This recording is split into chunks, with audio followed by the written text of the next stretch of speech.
Well, folks, we did it. We hit 500,000 subscribers. I want to thank everyone out there for helping me make that happen.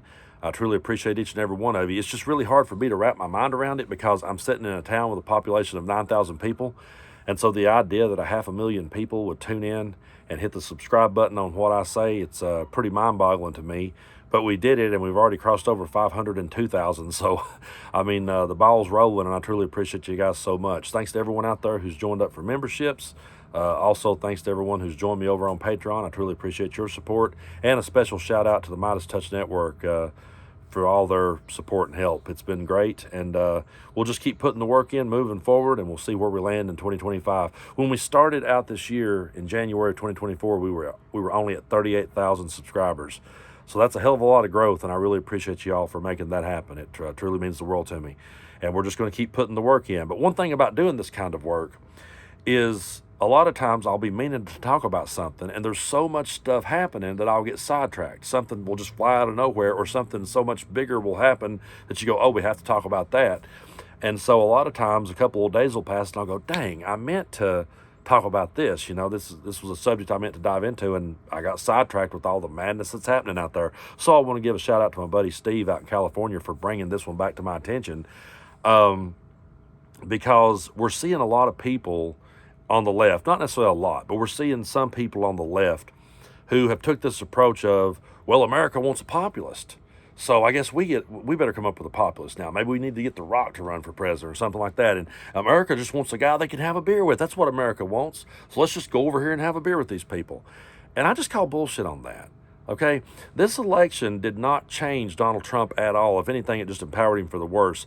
It didn't change the things that he was. Now, we sat here all the way going into this election saying that he was a threat to democracy, bringing the evidence, bringing the receipts on Project 2025, showing what they wanted to put in place.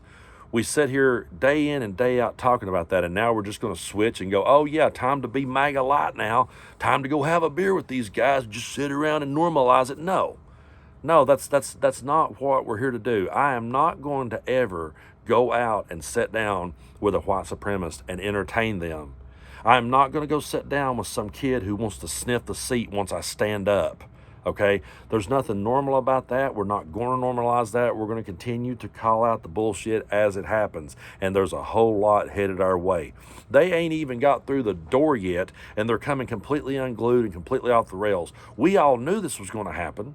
We knew that it was going to happen, and we tried to warn them that it was going to happen. We tried to warn people out there, guess what? You're not going to get what you voted for. And guess what? He ain't even made it through the door yet, and he's already letting everybody know you're not going to get what you voted for. Because, well, I mean, grocery bills are high, and they're really it's hard to bring prices down now. And, oh, we really can't deport all those people we said we were going to. We have to have them here. And as a matter of fact, I've hired them myself. I've brought people in on these visas. There's nothing wrong with that. Complete 180, just completely changed his tune. Some people are rolling with it. Some people are going right along with it. Yay! Well, you didn't get what you voted for. Other people realizes that and have went silent. There are certain trolls in my comment feed that have just disappeared. There's MAGA influencers that I've seen out there that's just either A, sort of stopped talking, or B, they're pissed because they're not getting what they voted for. And we tried to tell them that. So, yeah, I'll sit down with that person and have a beer and explain to them how they got fucked. I'll be glad to do that. I'll be glad to sit down and have a beer with that person. But I'm not going to sit here and entertain this madness. I'm not going to sit here and entertain racism. I'm not going to sit here and entertain bigotry and homophobia and transphobia and cruel-hearted people. And I'm not going to go sit down and talk with these ridiculous podcasters that wants to sniff your ass when you're done. That's not normal. It never was normal, never should be normal. And this idea that now we're just supposed to go out there because they won, that's what America wants. No, I didn't want that. That's not what I voted for. There's a whole lot of people that didn't vote for that. None of us wanted it. And now we're just supposed to change our tune and go, oh, America must have wanted a populist. You might could have said that in 2016. You might could have made that argument back then. Okay, let's give this host of Celebrity Apprentice a shot at it. But after we gave him a shot at it and saw the disaster he created, and saw the disaster that he left us with, and we see the disaster now that we're walking into, that's not America wanting a populist. That's just America doubling down on their stupidity. That's what that was.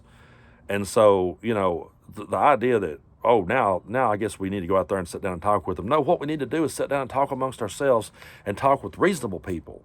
I'm all for talking to reasonable people, and I'm all for talking with people who disagree with me. There's nothing wrong with talking with people and hearing people out that disagrees with you and learning from one another. But to sit here and entertain that type of rhetoric, you're going to go sit down with a dude who sits and demonizes and bashes Martin Luther King.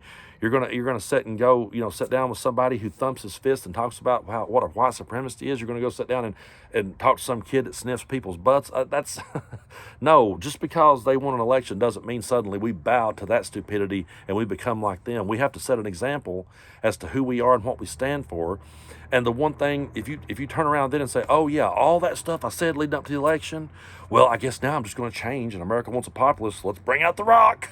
Let's bring out, some basketball player and let him run for president. America wants a populist. No, let's keep bringing the evidence every day. Let's keep bringing the receipts. Let's keep calling it out. And let's keep reminding people, hey, you didn't get what you voted for.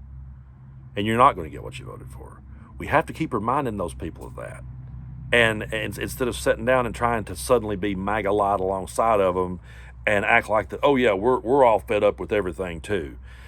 I'm fed up with the BS that they've put us through and the gaslighting they've put us through this entire time. Ever since he came down the escalator, we have been gaslit every step of the way, and I refuse to be gaslit. I'm not going to let someone sit there and gaslight me now and tell me, oh, well, we were wrong about all that. When we said we stood for democracy, yeah, well, we got to go ahead and let this guy be a dictator. I mean, hey, people wants to have a beer with him. And when we said we was about women's rights, hey, we just kind of got to let some of that go. I mean, we can't really cling to all that. That's basically what you're saying to me when you say that. When you suddenly start saying, oh, yeah, all that stuff we said leading up to the election, yeah, when you do that, when you take that approach, people looks over at you. The Charlie Kirks of the world, they're not impressed that you're sitting there talking to them. They're not suddenly looking at your way and going, oh yeah, man, way to go. I believe like you.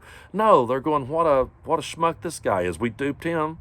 We got this guy to sit down with us and smile and shake our hands. And they'll just sit there and mock and make fun of him.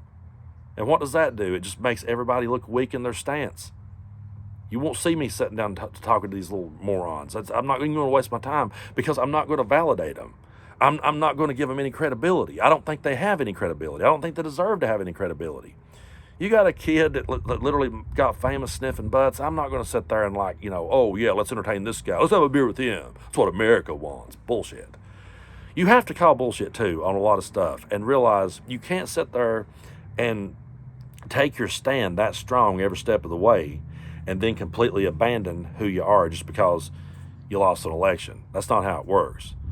But what we've seen is we saw Donald Trump win an election, and we saw him and a lot of the MAGA politicians at the top abandon everything they are, and they're not going to give the people what they voted for, and the people's either A, going to roll with it and clap, or they're going to get mad and not vote the next time. And when they get mad and not vote the next time, yeah, we can have a conversation with them. We can sit and talk to them and say, hey, this is how you got duped.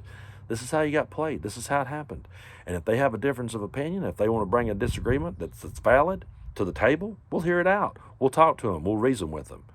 But we're not going to sit there and reason with people with swastikas in their head. I mean, I'm just, I'm not going to sit down and have a conversation with Charles Manson about family values. It's just, it's ridiculous that some people thinks that. I understand, and I'm not talking about, let me just go ahead and say this out loud. I'm not talking about the Luke Beasleys of the world who has went out there and tried to sit down and talk with, on Tim Pool's podcast and at least try to go into the lion's den. I respect Luke for doing that, and good on you for doing it. I wouldn't have the patience for it, but good on him for doing that.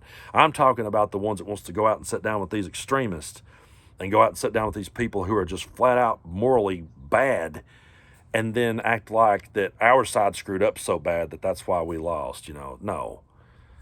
Sometimes you win them, sometimes you lose them, but you don't abandon your principles. You don't abandon who you are, because when you do, that's a turnoff to people. People's not going to like that. People's not going to that if you decide to suddenly become MAGA Light all of a sudden, you're not going to win over MAGA. They don't want light. They want full flavor. They want extreme. They don't want a lighter version. I mean, Ron DeSantis should have taught you that. They don't want a lighter version of this. They want the full strength thing. They're getting it, or they're not going to get it. And when that happens, we'll be there to talk them through it. But again, I thank you guys so much for helping us get over that 500,000 mark, and we're on to 1 million now. Truly appreciate all your support, and Let's just keep putting in the work, and let's sit down and have a beer with reasonable people. Let's sit down and have conversations with reasonable people. And let's present ourselves in a reasonable manner. But let's never validate hatred. Let's never validate extremism. Let's never validate people who are against democracy. That's not who we are.